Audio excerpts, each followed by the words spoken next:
함께 예배함이 기쁨입니다. 오늘 우리에게 주시는 하나님 말씀은 우리 요한복음 4장 22절부터 우리 23절까지의 말씀입니다. 제가 가진 신약 성경으로는 148페이지에 있는데요. 우리 요한복음 4장 우리 22절 그리고 23절 우리 두 절의 말씀을 함께 봉독하도록 하겠습니다.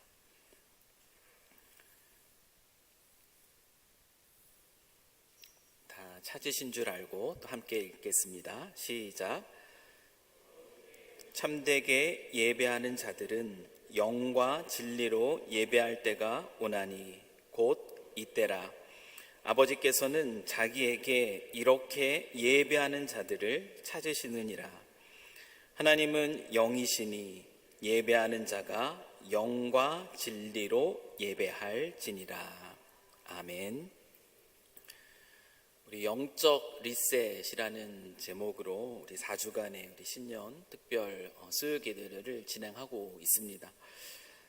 지난주의 말씀을 또 잠깐 나누자면 우리 관리 없이 오랫동안 사용되어서 우리 반응 속도가 느려지고 때로는 작동 중 멈추기도 하고, 그래서 새로운 프로그램을 또 실행할 때에 제대로 돌아가지 않는 컴퓨터, 이와 같은 컴퓨터를 제대로 다시 사용하기 위해서는 공장 초기화, 팩토리 리셋이라는 것이 필요하다고 말씀을 드렸습니다.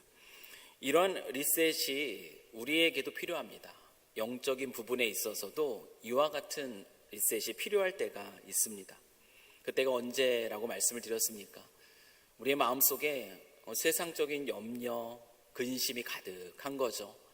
그리고 해결되지 않은 상처와 아픔들이 그 마음속에 계속 자리를 잡고 있습니다. 그래서 하나님의 말씀이 들어설 공간이 없는 상태, 그때 우리는 영적인 리셋이 필요합니다.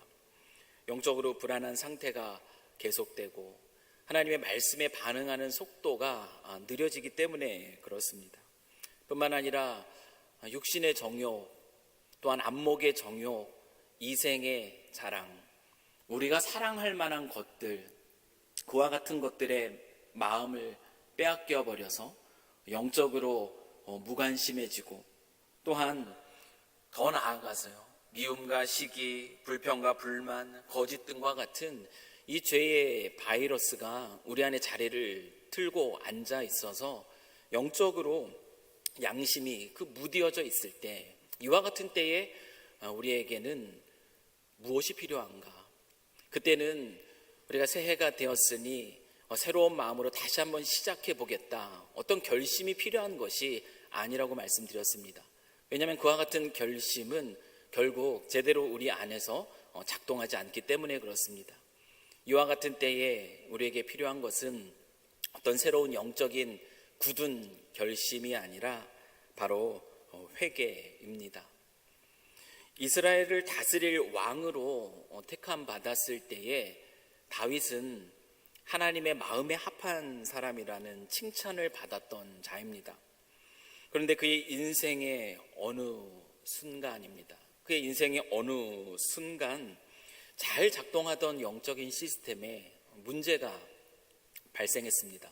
우리가 잘 아는 것처럼 다윗의 마음 안에 있었던 이 안목의 정욕, 이 안목의 정욕이 무엇으로 발전됐습니까? 그것은 간음으로 발전이 됩니다. 그리고 그는 그 간음을 감추기 위해서 거짓을, 그리고 살인까지 그는 저지르게 되었죠. 그는 그 정도로 영적으로 한때는 하나님의 마음에 합한 사람이라는 그런 칭찬을 받던 자였으나 그의 인생의 어느 순간 그는 영적으로 이렇게 완전히 무디어진 상태가 되었습니다. 그런데 그와 같은 상황 속에 있었던 다윗이 다시 영적으로 회복할 수 있었던 그 이유가 있습니다. 그것이 바로 지난주에 우리가 함께 나눴던 말씀이에요. 그가 다시 회복할 수 있었던 이유는 감사하게도 그는 회개라는 리셋 버튼을 누를 수 있었기 때문입니다. 그는 죄에 대한 깊은 탄식 속에서 엎드려 울며 기도합니다. 그것이 지난 우리가 시간에 함께 살펴보았던 시편 51편의 말씀이에요. 그는 회개의 리셋 버튼을 누릅니다. 엎드려서 탄식하며 울며 간절하게 기도해요. 그가 무엇을 기도했습니까? 시편 51편 11절 내용이에요. 나를 주 앞에서 쫓아내지 마시고 주의 성령을 내게서 거두지 마십시오. 그는 이렇게 기도합니다. 그가 이렇게 기도한 것은 영적으로 무너져서 하나님과의 관계가 단절된 채 하나님과의 그 친밀한 교제를 상실해버린 삶, 그 삶만큼 비참한 삶이 없다라는 것을 그가 너무나 잘 알았기 때문에 그렇습니다. 그래서 그는 자신이 어찌할 수 없는 자신의 영적으로 너무나 절망적인 그 상태를 가지고 하나님 앞에 나온 것이에요. 하나님께서 새롭게 그 마음을 다스려 주십시오. 깨끗한 마음을 창조해 주십시오라고 그는 간구했습니다. 하나님이여, 내 속에 정한 마음을 창조하시고 내 안에 정직한 영을 새롭게 하소서. 시편 51편 10절의 이 기도가 바로 그 내용이에요. 그럼 회개라는 것이 무엇이라고 말씀드렸습니까? 회개라는 것은 단순히 내가 지은 죄를 나열하는 것, 죄의 고백이 아닙니다. 회개라는 것은 다시는 이런 일을 하지 않겠습니다, 그저 마음의 새로운 결심과 결단을 하는 것도 아니라고 말씀드렸습니다. 회개는 이 다윗의 이 기도에서 우리가 보는 것처럼 깨끗한 마음으로 이 하나님과의 그 친밀한 교제를 다시 시작할 수 있기를 바라는 거죠. 하나님과의 친밀한 교제 안에 있기를 바라면서 하나님께로 향하는 마음의 방향 전환, 이것이 바로 회개입니다. 그래서 다윗은 영적으로 완전히 무너진 상태에서 제가 이런 간음의 죄를 지었습니다, 거짓의 죄를 지었습니다, 살인의 죄를 지었습니다, 다시는 하지 않겠습니다, 자신의 의지로 어떤 도전과 어떤 다짐, 결단을 한 것이 아니라 그는 영적으로 죄로 인해서 완전히 오염된 그 절망적인 상태에서 다시 나의 마음의 방향이 하나님께로 향하길 원합니다. 주께서 깨끗한 마음을 내 안에 창조하여 주십시오. 그렇게 엎드렸던 것이에요. 2026년을 시작하면서 혹시라도 우리의 영적인 상태가 어떤 상태인지 지난 시간에 한번 살펴보자고 말씀드렸어요. 너무나 무기력한 상태는 아닌가? 다시 어떤 것을 새롭게 시작할 의욕조차 사라져버린 상태, 너무나 느려지고 너무나 불안정하고 그리고 때로는 에러가 자꾸 발생되는 그런 영적인 시스템, 그 시스템이 우리의 모습이라면, 그러나 그 가운데에서 우리가 올 한 해 시작하면서 다시 영적인 부흥, 회복과 부흥을 경험하길 바란다면 우리에게 필요한, 우리가 가장 먼저 눌러야 할 버튼은 바로 회개의 리셋 버튼입니다. 아마 지난주에 다들 이 회개의 리셋 버튼을 통하여서 우리의 마음을 다시 한번 하나님께로 돌이키고 또 하나님께서 우리의 마음에 깨끗한 마음을 창조시켜 주시는 은혜를 경험하셨을 줄 믿습니다. 이 회개의 버튼을 통해서 우리가 하나님께로 마음의 방향 전환이 이루어졌다면 이제는 두 번째로 우리에게 너무나 중요한 것, 너무나 필요한 리셋 버튼이 있습니다. 그것은 바로 오늘 말씀의 제목처럼 예배의 버튼이에요. 회개가 우리의 마음을 다시금 하나님께로 향하는 마음의 방향 전환이라면 우리의 마음을 하나님께로 계속해서 고정시키는 것이 바로 예배입니다. 종교개혁자 칼빈은 인간의 마음은 끊임없이 우상을 만들어내는 공장이다 라고 말했습니다. 여러분, 우상이라는 것은 무엇이죠? 우상이라는 것, 여러분, 우상이라는 것은 다 아시겠지만 하나님보다 더 사랑하는 것, 하나님보다 더 의지하는 것, 하나님보다 더 두려워하는 것, 이런 우상은 바로 이런 것이에요. 내가 하나님보다 더 사랑하는 거예요. 내가 하나님보다 더 의지하는 겁니다. 내가 하나님보다 더 두려워하는 것, 이것이 바로 우상이에요. 이런 우상을, 우리의 마음속에 있는 이 우상들을 우리가 제대로 다루지 못하게 되면 어떡하겠습니까? 그러면 이 우상들이 우리의 생각을 지배합니다. 내가 더 사랑하는 것이 내 생각을 지배해요. 내가 더 의지하는 것이 내 생각을 지배하고, 내가 더 두려워하는 것이 내 생각을 지배하고, 그리고 내 선택을 지배합니다. 나의 말에 있어서, 나의 행동에 있어서의 선택, 그 선택을 바꾸는 것이 바로 내 안에 해결되지 않은, 다루어지지 않은 우상이라는 것이에요. 하나님의 말씀을 따라 살기보다는 무엇을 따라 선택하겠습니까? 어떤 생각에 더 지배되겠어요? 육신의 정욕, 안목의 정욕, 이생의 자랑, 우리가 더 사랑하고 싶은 거, 우리가 더 의지하고 싶은 거, 혹시나 없으면 더 두려울까 하는 이 모든 것들, 이것들을 따르게 되는 것이에요. 결국에는 우리의 영적 시스템은 어떻게 움직이는가? 우리는 하나님의 뜻, 하나님의 약속, 그리고 하나님의 인도하심을 따라서 움직이는 우리의 영적 시스템이 망가지는 거죠. 이와 같은 것으로 인하여서 그 영적 시스템이 무너지게 되는 겁니다. 이와 같은 때에 우리의 삶의 주인 되시는 하나님을 다시금 우리 마음의 중심으로 모시고, 그리고 거짓 우상들, 끊임없이 우리의 마음속에서 만들어지는 이 거짓 우상들이, 이것을 피할 수는 없어요. 그러나 이와 같은 것들이 우리의 마음에 머물지 못하게 하는 이 백신과도 같은 것, 이것은 바로 예배라는 것이죠. 여러분, 10계명의 제1계명부터 4계명까지의 내용을 다 아실 텐데요. 여러분, 1계명이 무엇입니까? 1계명은 나 외에 다른 신을 두지 말라, 이것이 1계명입니다. 여러분, 2계명은 무엇입니까? 2계명은 우상을 만들지 말고 그것에게 절하지 말라는 거예요. 3계명은요, 여호와의 이름을 망령되이 일컫지 말라는 거죠. 그리고 4계명은 무엇입니까? 안식일을 기억하여 거룩하게 지키라.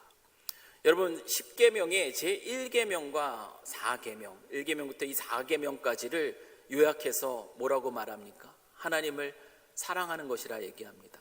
다른 말로 하면 이 하나님 사랑으로 요약되는 1계명과 4계명의 내용은 무엇이냐면 하나님을 예배하라는 것이에요. 나 외에 다른 신을 두지 말고, 우상 숭배하지 말고, 그에게 절하지 말며, 그 여호와의 이름을 망령되이 일컫지 않는 가운데 안식일을 기억하며 거룩하게 지키라. 결국 하나님을 예배하라라는 것이에요. 이것이 우리의 삶의 원칙으로 하나님이 우리에게 주신 겁니다. 그렇기 때문에요, 우리의 예배가 무너지면 우리의 신앙은 무너질 수밖에 없습니다.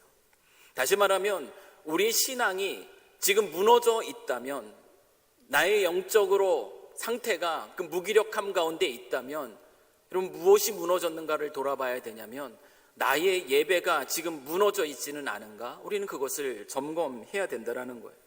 명심하십시오. 우리의 예배가 회복되지 않으면 우리 신앙의 회복도 없습니다. 말씀드렸던 것처럼 어떤 결심과 도전, 다짐만으로 이루어질 수 있는 것이 아니라는 것이에요. 반대로 우리 예배가 회복되면 우리의 신앙도 회복됩니다. 그런데 유념할 것은 무엇이냐면, 내가 예배에 지금 참석하고 있다라는 것, 그것이 바로 우리가 지금 제대로 예배하고 있다라는 것을 의미하는 것은 아니라는 것이에요. 바로 이 저녁에 정말 일상의 수고로움 속에서 이제 피곤하고 그래서 더 쉬고 싶은 이때에 여러분들이 너무나 귀한 발걸음으로 이 자리에 오셨어요. 이 자리에는 예배 참석하고 계시지만 어쩌면 우리 중에 제대로 된 예배를 드리지 못하는 분도 계실 수 있다라는 겁니다. 여러분, 오늘 본문은 사마리아 땅에 이 수가라고 하는 그 동네의 한 여인과 예수님이 대화했던 내용이 바로 오늘 본문의 내용입니다. 이 본문에서 예수님은 우리에게 무엇을 가르쳐주고 있는가? 이 여인과의 대화를 통해서 예수님은 우리에게 중요한 것을 가르쳐주고 있는데요, 그것이 무엇이냐면 우리가 회복해야 할 참된 예배가 무엇인가? 우리의 신앙을 살리는 이 예배, 그 예배는 어떤 예배인가? 예수님은 우리에게 이 예배의 본질을 가르쳐줍니다. 사마리아 여인은 자신의 과거에 대해서 꿰뚫어 보시는 그 예수님이 범상치 않다라는 것을 알았어요.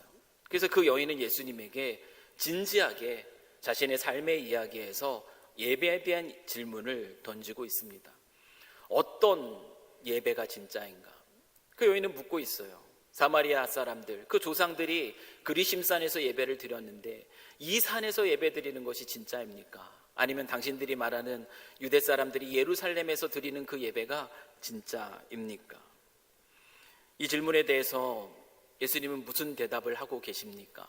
우리가 잘 아는 것처럼 예수님은 그 질문, 어디서 드리는 것이 참된 예배인가? 라고 묻고 있는 그 여인에게 어디서가 중요한 것이 아니라 어떻게 드리는가, 그것이 너무나 중요하다라는 것, 예배의 본질을 가르쳐 주십니다. 요한복음 오늘 본문 4장 23절, 24절의 말씀을 우리가 한 번 더 깊이 이 말씀의 의미를 생각하면서 한번 봉독하겠습니다. 시작. 아버지께 참되게 예배하는 자들은 영과 진리로 예배할 때가 오나니 곧 이때라. 아버지께서는 자기에게 이렇게 예배하는 자들을 찾으시느니라.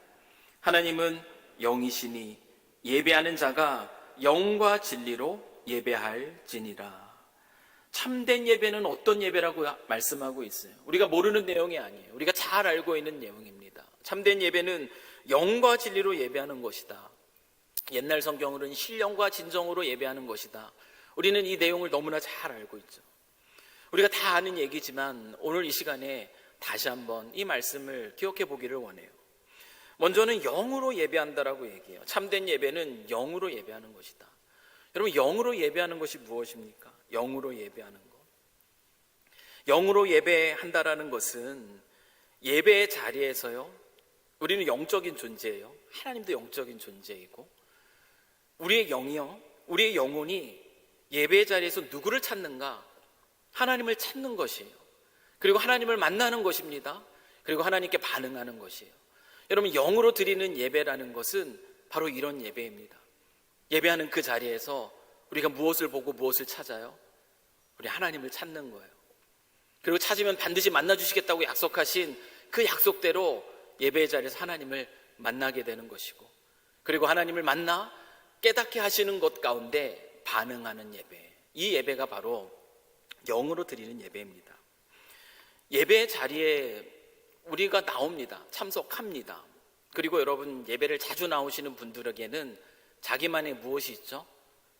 고정석이 있어요. 내가 앉는 자리가 있습니다. 그것은 그만큼 내가 이 예배의 자리에 자주 나오고 있다는 것의 증거예요. 그래서 출석 체크하기도 너무 쉬워요. 저 자리에 안 계시면 안 오셨구나. 고정석이 있습니다. 예배에 많이 참석해요. 나만의 자리도 있습니다. 그런데 그 예배의 자리에서 우리가 무슨 생각을 많이 하는가? 그 예배의 자리에서 우리의 시선은 전면을 향해서 찬양하는 이들을 향하여, 기도하는 이들을 향하여, 말씀을 전하는 이를 향하여 우리의 시선은 고정되어 있지만 우리의 마음속에 끊임없이 그 복잡한 생각들로 가득 차 있을 때, 여러분, 이런 때 얼마나 많습니까? 저도 오늘 예배를 드리면서 나는 어떤 생각으로 가득 차 있는가를 주의 깊게 살피면서 예배를 드려요. 순간순간 집중하지 않으면 딴 생각이 떠오르는 게 우리의 모습입니다. 예배의 자리에서 우리의 마음이 온갖 다른 생각들로 가득 차기 쉬워요. 근데 그 상태로 내 자신을 내버려 두면 여러분, 그 예배는 참된 예배, 예수님이 가르쳐 주시고 계시는 영으로 드리는 이 예배에 있어서 실패한 것이에요. 예배를 드리고 났는데요, 그와 같은 복잡한 생각 속에서 머물러 있다가 예배가 끝났습니다. 그럼 예배가 끝나고 돌아가는 우리의 마음은 무엇에 더 가깝죠? 내가 생각했던 것, 그것에 더 가까운 것이에요. 내가 해야 될 일, 내가 풀어야 할 어떤 숙제, 그것들로 마음이 더 생각해서 돌아가 버리는 발걸음. 예배는 하나님을 찾고 하나님을 만나고 하나님께 반응하는 것인데, 예배를 마치고 나는데 나의 마음이 하나님께 가까이 나아가지 못했다면 그것은 영으로 드리는 예배에 있어 실패한 것이에요. 여러분, 짧게 지나가는 영상에 익숙한 이 시대의 사람들이 상실한 것 중에 하나가 무엇입니까? 그것은 바로 집중력입니다. 오늘날 많은 뇌과학자들이 이 집중력에 대한 연구들을 참 많이 해요. 우리가 그만큼 이 집중력을 상실한 이 시대를 살아가고 있기 때문에 그렇습니다. 그래서 많은 분들이 이 상실한 이 집중력 가운데 무엇에 더 마음을 빼앗깁니까? 짧은 영상들, 쇼츠와 같은 것. 예배도 쇼츠로 이걸 가지고 보고 나서 드렸다라고 얘기할 수 있어요. 짧은 쇼츠를 보는 것이 여러분 참된 예배를 드리는 것이 아니에요. 집중력을 잃어버린 이 시대에 우리의 예배는 그저 내가 어떤 것을 들었다, 어디에 갔다, 그것으로 예배를 드린 것으로 그렇게 생각하기 쉬운 시대입니다. 이 시대에 우리에게 정말 필요한 것은 무엇인가? 본질은 변하지 않아요. 아무리 과학기술이 발전되었고 그래서 그곳에 우리가 노출되어 있다라도 신앙의 본질은 결코 변하지 않습니다. 아무리 세대가 변하고 MZ세대니 어떤 세대니 다가오는 세대들 우리가 다루기 어렵다 얘기할지라도 신앙의 본질은 변하지 않습니다. 그것은 항상 변함없이 우리에게 수천 년 동안 그대로 지속되어 온 것이에요. 여러분, 이 시대 속에 참된 예배자로 서기 위해서 우리에게 필요한 것은 무엇입니까? 시편 51편 17절에서 다윗은 그 본질을 우리에게 정확하게 가르쳐주고 있어요. 그의 회개의 기도 속에 들어간 내용입니다. 그가 놓치고 있었던 것이 바로 이것이라는 것을 우리에게 말해주는 거예요. 한번 이 말씀을 같이 읽겠습니다. 시작. 하나님께서 구하시는 제사는 상한 심령이라 라고 얘기합니다. 집중력을 잃어버린 이 세대, 온갖 화려한 것들에 마음을 빼앗긴 이 세대 속에 우리에게 필요한 것은 무엇이라고 얘기하는가? 영으로 드리는 예배를 회복하기 위해서 우리에게 필요한 것은 무엇이라고 합니까? 그것은 바로 상한 심령이라고 얘기합니다. 여러분, 영으로 드리는 예배는 준비된 마음으로부터 시작이 돼요. 여러분, 예배 시간이 있습니다. 예배 시간이 있어요. 근데 그 시간에 들어오지 못하면 우리가 영으로 예배 드리는데 얼마나 많은 시간이 소요되겠습니까? 복잡한 가운데, 분주한 가운데 조심스럽게 사람들 시선을 의식하며 자리에 앉아 우리가 얼마나 영으로 그 자리에서 하나님을 찾고 하나님을 만나고 그 하나님께 반응할 수 있겠어요? 영으로 드리는 예배는 준비된 마음으로부터 시작합니다. 예배에 앞서 이 자리에 계신, 임자에 계신 그 하나님을 묵상하며 하나님 없이는 살아갈 수 없는 자신의 그 연약함을 고백하며 나아가는 거죠. 그 겸손한 마음이에요. 하나님을 간절히 찾는 그 갈망하는 마음, 그 마음이 다윗이 얘기하고 있는 상한 심령입니다. 이러한 마음으로 예배의 자리에서 이곳에 임재하여 계신, 이곳에서 우리를 만나 주시겠다고 약속하신 그 하나님을 찾는 것이에요. 찬양할 때에, 홀리 예배가 찬양할 때에 그 찬양의 고백을 함께 드리면서 하나님을 함께 기뻐하는 것이에요. 기도자가 기도할 때에 그 기도의 내용을 같이 따라 읽으면서 읊조리면서 마음속으로 같이 하나님께 드려야 될 기도를 드리는 것이에요. 설교자를 통하여서 하나님 말씀이 선포될 때에 진리 되신 그 하나님의 말씀이 나에게 무엇을 요구하는지, 그 말씀 앞에 나는 어떻게 반응해야 되는지를 끊임없이 묻는 것입니다. 이것이 바로 상한 심령으로 우리가 예배자로 설 때에 그때 가능한 것입니다. 영으로 드리는 예배는 이와 같은 마음으로 주님 앞에 드리는 예배예요. 또한 참된 예배는 어떤 예배라고 예수님이 가르쳐 주셨습니까? 두 번째는 진리로 드리는 예배입니다. 진리로 드리는 예배. 그럼 진리로 예배 드린다는 것이 무엇인가? 여러분, 진리로 예배 드린다는 것은요, 우리를 이 예배의 자리로 나오게 하는 동기에 관한 이야기이기도 하고요, 우리가 이 예배를 마치고 나아갈 때 우리의 반응에 관한 이야기이기도 합니다. 여러분, 존 파이퍼 목사님 그 하나님을 기뻐하라라는 그의 대표적인 책에서 그는 이런 이야기를 하고 있어요. 무슨 얘기를 하고 있냐면, 예배는 하나님에 대한 올바른 지식에서 불붙는다라고 얘기하고 있어요. 하나님께 드리는 이 예배가 어떻게 뜨거워진다고요? 하나님을 아는 올바른 지식으로부터 불붙는다라고 얘기하고 있습니다. 여러분, 하나님에 대한 올바른 지식이라는 것이 무엇이에요? 예배는 여러분 어떤 마음으로 예배의 자리에 나옵니까? 하나님에 대한 지식이라는 것이 무엇이죠? 하나님에 대한 지식 무엇이에요? 우리가 아는 대표적인 지식 무엇입니까? 그리스도 예수의 십자가, 그리스도께서 우리를 대신해 십자가에 달리셨다는 사실, 하나님이신 그분이, 그것을 통해서 우리가 얻게 된 구원, 그것을 통해 우리에게 보여주신 하나님의 사랑의 크심, 그리고 그 안에서 우리가 누리게 되는 하나님의 자녀로서의 승리, 그리고 하나님 나라. 여러분, 이와 같은 것들이 성경이 우리에게 주고 있는 하나님에 관한 진리입니다. 여러분, 이 진리를 알면은 어떻다고 얘기하냐면, 이 진리를 알면 알수록 우리의 예배는 깊어지고 우리의 예배는 뜨거워진다. 그래서 우리의 예배가 불붙는다라고 얘기하고 있는 거예요. 하나님을 기뻐하지 않을 수가 없고, 하나님을 갈망하지 않을 수가 없고, 하나님께 예배하지 않을 수 없는 거예요. 그리스도의 십자가를 알기 때문에, 그 안에 나타난 하나님의 사랑을 알기 때문에, 그분 안에서 우리에게 주어진 약속이 무엇인지를 알기 때문에 이 땅을 살아가면서 그분 앞에 예배하지 않을 수 없다.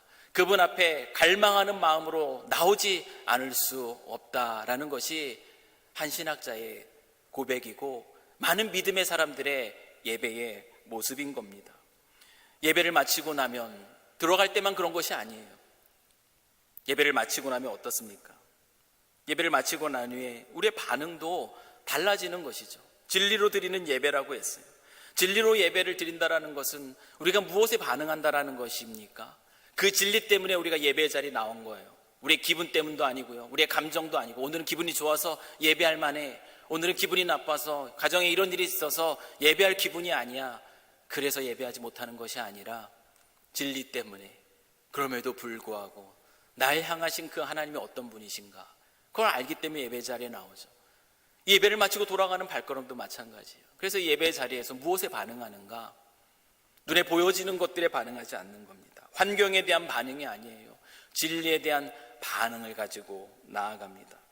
영으로 예배를 드리는 자, 상한 심령으로 하나님 앞에 나와 예비는 자는 진리에 대해서도요, 더욱더 민감하게 반응하는 것이에요. 선포되는 진리의 말씀 앞에, 찬양 가운데서 선포되는 그 진리 앞에, 기도 속에서 주어진 그 약속들 앞에 더 민감하게 반응합니다. 교훈과 책망과 바르게 함과 의로 교육하기에 유익한 살아있는 하나님의 말씀, 그 말씀이 예배를 마치고 나면 내 삶을 다스리게 하는 거예요. 그래서 때로는 위로의 말씀 앞에 감사로, 때로는 나를 책망하는 그 말씀 앞에 회개로, 때로는 순종을 요구하는 그 말씀 앞에 헌신과 결단으로 반응합니다. 그렇게 진리로 드리는 예배는 무엇으로 이어지는가? 삶으로, 삶의 예배로 이어집니다. 여러분, 진리로 드리는 예배는 바로 이와 같은 예배예요. 우리가 이 자리에 나오는 것도 진리 때문이고요, 우리가 이 자리를 떠날 때에도 그 진리를 안고 그리고 나아가는 겁니다. 사랑하는 성도 여러분, 예배라는 것, 예배는 우리가 너무나 많이 접하고 있지만 정말 중요하게 놓치고 있는 것일 수도 있습니다. 이 예배라는 것은 그리스도인으로서 우리의 삶의 본질입니다. 예배가 없는 곳에 예배가 있게 하기 위한 것이 하나님의 선교다라는 말이 있어요. 마찬가지입니다. 그만큼 예배라는 것이 얼마나 중요한 것인가, 예배라는 것이 바로 우리의 삶의, 그리스도인의 삶의 본질이라는 것을 드러내주는 그런 선언입니다. 많은 분들이 착각해요. 예배당의 시설 때문에, 예배의 순서 때문에, 찬양팀이나 설교자의 수준 때문에 예배가 살아있지 않습니다. 예배가 죽어갑니다. 그럼 어떻게 생각하세요? 맞습니다. 어느 정도 일부는 영향을 줄 수가 있어요. 그러나 그것 때문에 우리의 죽은 예배가 핑계될 수 없습니다. 여러분, 그것이 우리의 죽은 예배를 변명하는 변명거리가 될 수가 없다라는 것이, 그 어떤 찬양이 없어도요, 그 어떤 탁월한 설교가 없어도요, 그 어떤 환경과 조건이 우리에게 만족스럽게 주어지지 않더라도 영과 진리로 예배하는 자들은 불붙습니다. 여러분, 지금도 북한 땅에서는 그 예배가 이루어지고 있어요. 지금도 핍박을 받는 그 땅에서는 그 예배가 이루어지고 있습니다. 눈에 보이는 어떠한 것들이 우리의 죽은 예배의 핑계거리가 될 수 없다라는 것이, 우리의 예배가 죽어있는 이유는 무엇입니까? 그것은 환경이 아닙니다. 우리의 모습이 영으로 진리로 예배하고 있지 않기 때문입니다. 그것이 우리의 예배가 죽어있는 이유예요. 여러분, 오늘 우리 성도님들은 오늘 이 자리에 어떤 마음으로 나오셨습니까? 모습을 돌아보세요. 하나님이 찾으시는 제사는 상한 심령이라고 했는데, 오늘 그 갈급한 심령으로, 그 깨어진 겸손한 마음으로 오늘도 수요일까지 3일을 살아냈습니다. 오늘도 그 하나님 앞에 머물길 원합니다. 그 심령으로 이 자리에 나오셨습니까? 여러분, 예배 가운데 벌써 거의 한 40분, 50분 흘렀는데요. 여러분의 마음은 지금 어떤 생각으로 가득 차 있습니까? 해야 될 일들, 아직 해결하지 못한 일들, 끝나고 나면 보아야 할 드라마, 여러분 어떤 생각이 여러분의 마음을 채우고 있습니까? 우리의 마음의 흐름이 어디에 있어요?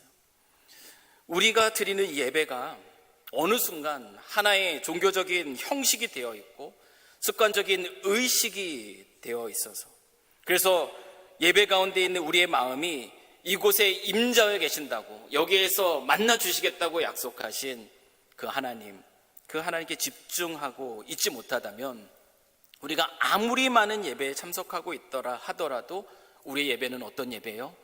우리의 예배는 죽은 예배입니다. 제가 예배자로 설 때에 뒤에 많이 앉아 있었어요. 이제 설교하러 올라오니까. 근데 어느 순간 보니까요, 제가 설교자로는 서 있는데 예배자로 서 있지 못하더라고요. 그래서 그 깨달음이 있은 이후에 내려갔습니다.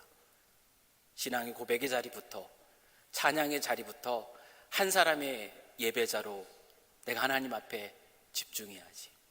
어느 순간 설교자가 되어버린 저의 모습 앞에 제 삶에 하나님의 그 임재의 풍성함을 빼앗겨버린 그 모습을 보고 그렇게 밑으로 내려간 것이에요. 사랑하는 성도 여러분, 우리가 매주 또는 더 자주 드리는 이 예배, 우리의 예배가 죽어 있다면 여러분은 어떻게 해요? 우리의 영적인 영합니다. 부드럽게 만들어요. 하나님께서 그 마음, 굳은 마음을 깨뜨려 주시고요, 우리가 진리 앞에 반응하게 합니다. 우리가 진리 앞에 반응하면 우리의 모습은 어떻게 되죠? 우리의 모습은 하나님을 더욱 닮아갑니다. 하나님의 모습을 닮아가면 우리의 삶은 어떻게 됩니까? 우리의 삶은 변화됩니다. 참된 예배를 드릴 때 결국은 우리의 삶이 변화돼요. 우리가 그리스도 예수를 더욱더 닮아가게 되고 우리의 삶이 변화됩니다. 그런데 형식화된 예배는 아무리 우리가 예배를 많이 드렸다 할지라도 그리스도를 닮지 못하고 우리의 삶도 변하지 않는다라는 거죠. 하나님이 왜 참된 예배자를 찾으신다라고 말씀하겠습니까? 하나님과의 친밀한 교제 속에서 하나님의 임재를 누리며 하나님을 예배하는 자들이 있는 그 자리, 여러분 그 자리에는 어떤 일이 벌어지겠어요? 그곳에는 하나님의 형상을 닮은 자들이 머물러 있는 그곳에는 무슨 일이 일어나는가 하면 회복이 이루어집니다. 하나님의 형상을 닮은 자들이 진리 앞에 반응하며 순종하는 그 자리에 깨어진 것들이 회복되는 일이 일어나지 않을 수가 없어요. 하나님이 참되게 예배하는 자를 찾으시는 이유가 바로 여기에 있구나. 그냥 찾으시는 것이 아니라 하나님은 지금도 참되게 예배하는 자를 통해서 이 세상에 깨어진 것들을 회복시키길 원하시기 때문에, 그 일들을 이루어 가시기 때문에 하나님이 참된 예배자를 찾으신다라는 것이에요. 제 삶을 돌아봤어요. 이 말씀 앞에 제가 머무는 그 자리에 이와 같은 회복이 일어나고 있는가? 가정에서 회복이 일어나고 있는가? 제가 움직이고 머무는 그 자리에 하나님을 닮은 자의 모습으로서의 그 진리에 대한 순종 속에 조그만 변화들이 일어나고 있는가? 다시 한번 스스로 하나님 말씀 앞에 서게 됩니다. 사랑하는 성도 여러분, 오늘 이 밤에 우리가 함께 예배의 리셋, 그 예배의 리셋의 버튼을 우리가 함께 누르기를 소망합니다. 영과 진리로 하나님을 예배하는 예배자, 하나님이 예배하시는, 하나님이 찾으시는 예배자, 올 한 해 우리가 그런 예배자가 되었으면 좋겠어요. 그래서 올 한 해를 달려가면서 영적인 회복이 우리 안에 이루어지고 영적인 부흥을 경험하고, 그리고 우리가 살아가는 삶의 자리에서 그리스도 예수를 더 닮은 자의 모습으로, 진리에 순종하는 모습으로 깨어진 세상을 회복시키는 놀라운 열매가 맺혀지는 삶, 그 삶, 그래서 신나는 삶, 그 삶이 저와 여러분의 삶이 될 수 있기를 주님의 이름으로 간절히 축원합니다. 우리 같이 기도하겠습니다. 참 좋으신 하나님 아버지, 오늘 예배의 본질을 가르쳐 주시니 감사합니다. 영과 진리로 드리는 참된 예배자, 하나님이 찾으시는 예배자, 우리의 마음을 하나님께로 고정케 하여서 오직 하나님만을 찾고 만나고 누리는 그 은혜를 경험하는 예배자, 우리 모두가 될 수 있도록 주 하나님 아버지 축복하여 주시옵소서. 올 이 한 해 영적인 회복과 부흥을 경험하며 하나님께서 찾으시는 예배자로서의 놀라운 열매들을 이 세상 가운데 맺으며 살아가는 저희 모두가 되도록 주 하나님 축복하여 주시옵소서. 주께서 행하실 일들을 기대하오며 이 모든 것 우리 주 예수 그리스도의 이름으로 기도합니다. 아멘. 우리 같이 찬양 부르면서 우리 더 깊은 기도